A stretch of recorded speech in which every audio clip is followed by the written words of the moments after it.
And you just listened to a young girl who was saying that the Nigerian community here is totally very angry. It covers all those aspects affecting the various regions of our people. That was the Ijo country of the Niger Delta of the Federal Republic of Nigeria. He went to several schools. His major academic genesis was at Government College, Ujeli. And go gather, destroy their food. With the camp and that other camp, some camp, you don't compensate everybody. Good afternoon. Good afternoon. Welcome to the program People, Places and Events. Could you introduce yourself to those watching you and the kind of activities you do? Yes, I'm Mr. George Mbella. I'm the project coordinator of the Global Network for Good Governance. I happen to have been working in this field for close to 2 years.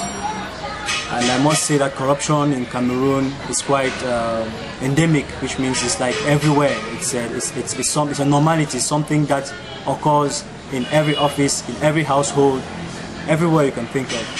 And the impact on the economy is quite significant because most of the revenue that has to be going to the state coffers ends up in private pockets. Most of the services that are delivered to the population in exchange for money is not being, the budget of the country cannot be raised because most of this money that has to be generated through taxes, through fees, services, is not coming forth. As such, the economy suffers and the development of the country has come to a standstill.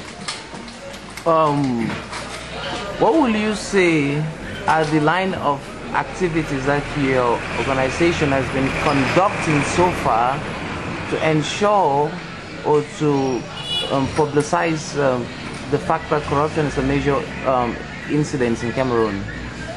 Yes, considering first of all that we are operating in a very hostile environment, everybody is kind of corrupt, so nobody wants to hear of any initiative that aims at fighting corruption.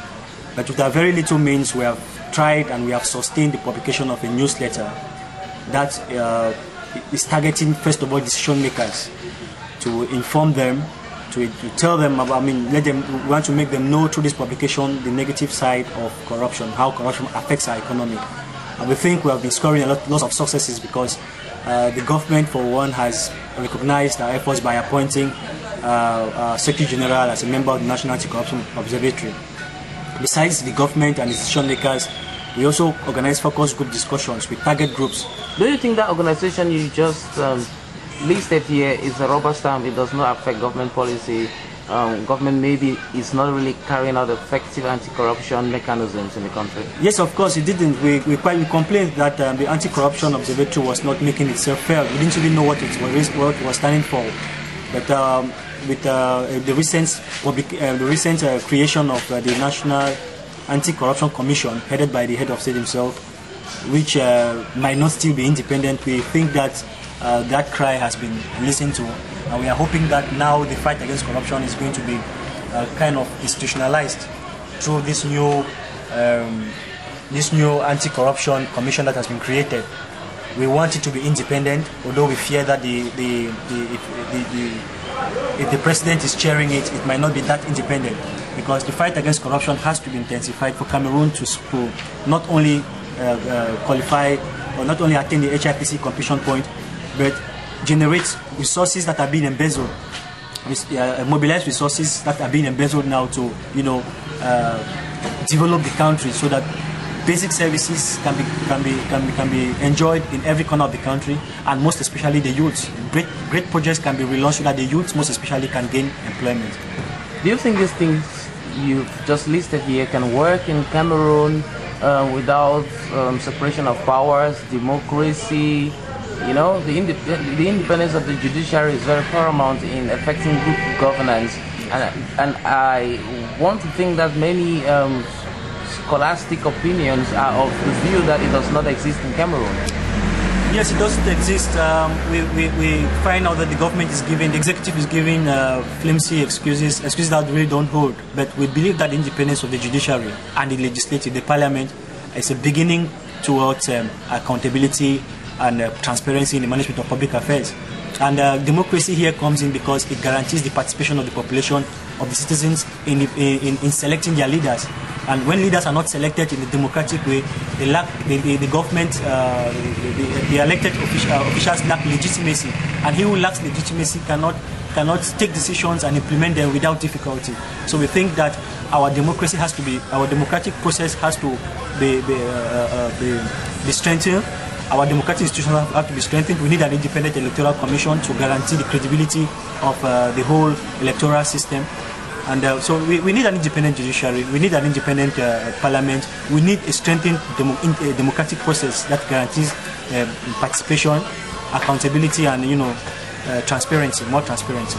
Well, your initiative in Cameroon is definitely recommendable, but don't you think it would have been better had it been you were streaming with other NGOs and civil society organizations within the country and out of the country, especially to boost enough change and impact in a continent that many people believe the African Union has been seriously sidetracked? What is your impression?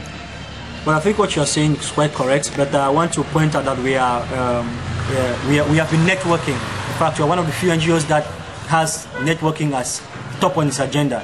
We have international memberships, we have national memberships. We are a member of the Southwest Civil Society Organization Network, SWEXIN. We are networking with Transparency International, that's a major world body that's fighting against corruption. We are affiliated to the Global Program Against Corruption, GPAC. That's part of the United Nations Drugs and Crime Office. We are members of Francophonie. We are in too many international organizations that promote international networks that promote human rights, good governance, democracy, and so on. We are in too many organizations networks. So, what are your last words to Cameroonians in the 21st century dispensation? Yes. First of all, my first last word is to the government that they have to intensify the fight against corruption. We have the impression that what is being done now is just to please the Bretton Woods institutions. The fight against corruption has to be real, and we think that for now they should also concentrate on seeing how this fight against corruption can, those who have invested money, how they can bring back these resources, create a special fund that can create employment for the youth. And of course, my real last word is to the youth. We are in the 21st century, as you lastly said. The time has gone, the time is past for us, for people to sit down and wait for manna from heaven or from the government. The youth now have to be very creative. If you are not creative, the meat that is supposed to be on a plate will be taken by somebody else. Even if you have, job security, you have to work very hard, and it's a daily thing. China is moving very fast. India is following. The American continent is following. Africa needs to catch up, and Africa, I believe, has the human resources that is based on the dynamism of its youth. But the youth have to really be realistic and stop thinking of going abroad. They have to believe in their country and work hard. There are things here for everybody, provided you are not lazy. Thank you. Thank you very much. Thank you so much indeed for talking to people, places, and events. And I hope you're going to have the opportunity to tell us more about your program. Well, I want to thank you for giving me this opportunity to talk to you. I will be very grateful the next time if I'm given this opportunity to, update Cameroonians on what's happening. It's quite an interesting program. I want to think that many Cameroonians and foreigners are watching, and I think it's going to have an impact on how we see development in this country. Thank you.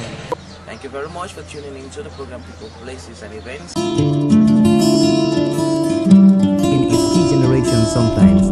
Today our focus will be on the style of J.P. Clark, a poet and writer, and we shall also be very interested in his poem Akbo Dancer. Some lives are meaningful. Some are empty. There are lives that are meaningful, with too much meaning and riches to offer humankind. Long after some of these earthly adventures are no more, one can still find footprints of these great lives on the pavements of our contemporary lives. Good evening, you're welcome to the program Green Planet.